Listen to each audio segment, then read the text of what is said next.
Time now for Footy Stop Press with Scott Palmer. And let's go up now to the offices of the Sunday Press and say a very good evening to Sports Editor Scott Palmer. Good evening, Peter, and welcome viewers. It's great to have you with us in the Sunday Press. The umpires at Victoria Park will write a letter to the VFL this week over Robbie Walls, the Fitzroy coach, who put some questions to them during three-quarter time today. Robbie inquired about consistency, or lack of it. He was concerned too the way full forwards were treated. Bernie Quinlan, he said, plays week after week and never says a word, but what does he get? Bulldog Mick Malthouse locked his side in the rooms for 15 minutes after the narrow win and said he was furious. It just wasn't a good game of football on our part. He was upset over the Bulldogs' last quarter effort. Steve McPherson, the Bulldog too, was reported for striking Scott McIver with a forearm in that match. Tom Hafey had a word to the umpires at VFL Park at quarter time, but he won't be reported. The Geelong side, he said, lost because of their bad field kicking. It was dreadful. We kicked to opposition so many times I just gave up, he said. Hafey and Sheedy were counting their injured tonight. For the Cats, Bright has a rib injury that will be x-rayed, Greg Williams has a thigh, Shane Williams a hip, and Gary Ablett suffered a thigh injury early in the match. For the Bombers, Vanderhaar has flu, Nagel has a bruised buttock, Thompson has a strained shoulder, and Wood has 8 stitches in a gash in his face.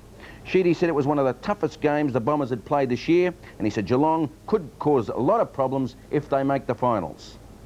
Carlton's David Parkin barred one particular newspaper from his press conference tonight.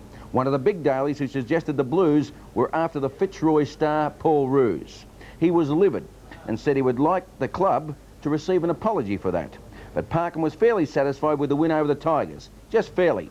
He said the Blues should have won by more and boosted their percentage by 5 or 10%. Fading out could cost us the double chance, he said. Tiger Paul Sproul said that the side's first half was the worst by a team he's ever coached. I appealed to their pride and they lifted their game, he said. Michael Roach, though, has a troublesome back injury. We beat the bottom side, now we can beat the top side, Ron Barassi said after Melbourne had disposed of St Kilda today and then prepared for Essendon. Chairman under fire, Sir Billy Snedden, was conspicuous at the official lunch today and in the rooms later when many people shook his hand. St Kilda's Graham Jelly said the loss was the club's biggest disappointment this year. We expected to win, but our disposal let us down. Collingwood, according to coach Bob Rose, will now need a miracle to reach the finals. We had our chances, but we couldn't convert them into goals, said Rosie.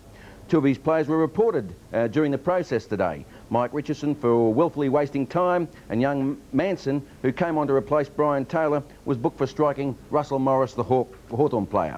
Alan Jean said that in the conditions, sides are drawn together, and he was pleased with the Hawks' effort today.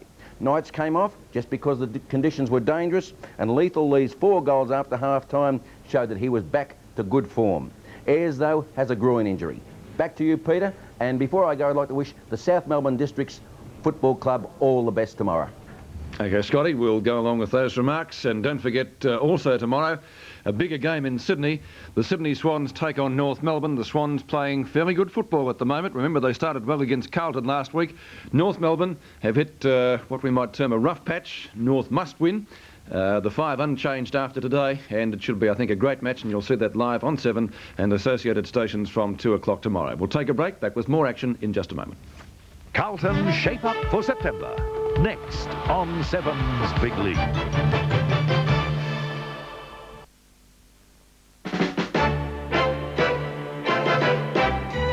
You can get it riding.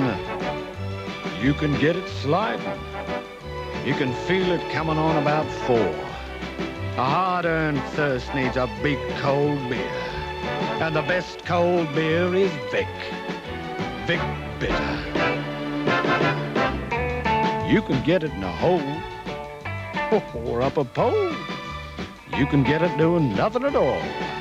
A hard-earned thirst needs a big cold beer. And the best cold beer is Vic. A long, cold Vic. You can get it walking. You can get it talking. You can get it working a plow.